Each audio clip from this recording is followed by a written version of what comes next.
একবার ভেন্ডি রান্না করে খেলে মুখে স্বাদ জড়িয়ে থাকবে বহুদিন। শেফ কিং কিচেনে সবাইকে স্বাগত। আমি আজকে ভেন্ডি রান্না করব। তা প্রথমে আমি এই ভেন্ডিটা কেটে নেব। বন্ধুরা, আমি ভেন্ডিগুলো এভাবে লম্বা করে কেটে নিয়েছি। আপনারা সাইজটা ছোট বড় করতে পারেন। এবার এটা ভাজার জন্য কড়াই বসিয়ে দিয়েছি। কড়াইটা গরম হয়ে গিয়েছে, সাদা তেল দিয়ে দেবো। এই তেলটা গরম হয়ে গিয়েছে, এই ভেন্ডিগুলো ভালো করে ভেজে নেব।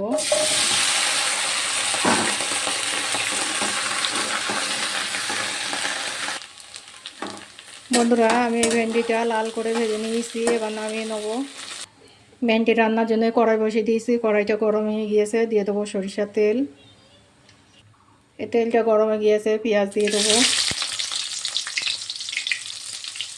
কাঁচা লঙ্কা।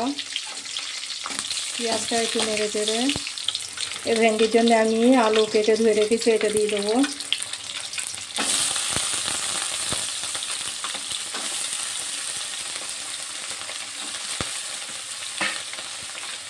আলু আর পেঁয়াজটা ভালো করে ভেজে নেব।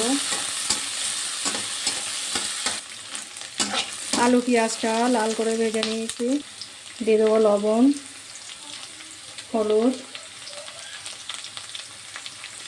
সামান্য একটু আদা রসুন আর অল্প শুকনো লঙ্কা বাটা।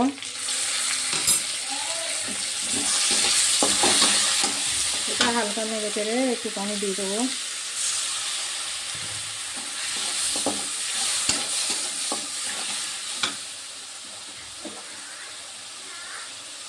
কাতলা চিংড়ি মাছ দিয়ে দেবো। আলু পেঁয়াজটা ভালো করে কষে নেব। আলু পেঁয়াজটা ভালো করে কষে নিয়েছি, ভেজে রাখা ভেন্ডি দিয়ে দেবো। ভেন্ডিটাও ভালো করে কষে নেব। ভেন্ডিটা আমি কষে নিয়েছি, এবার ঝোল দিয়ে দেবো।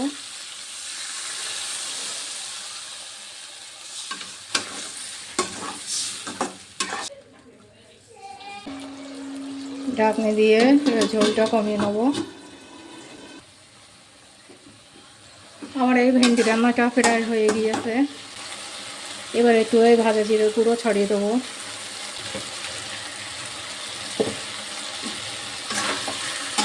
রান্নাটা হয়ে গিয়েছে, এবার নামিয়ে নেব। আমার এই ভেন্ডি রান্নাটা যদি আপনাদের ভালো লেগে থাকে, প্লিজ একটা সাবস্ক্রাইব করবেন।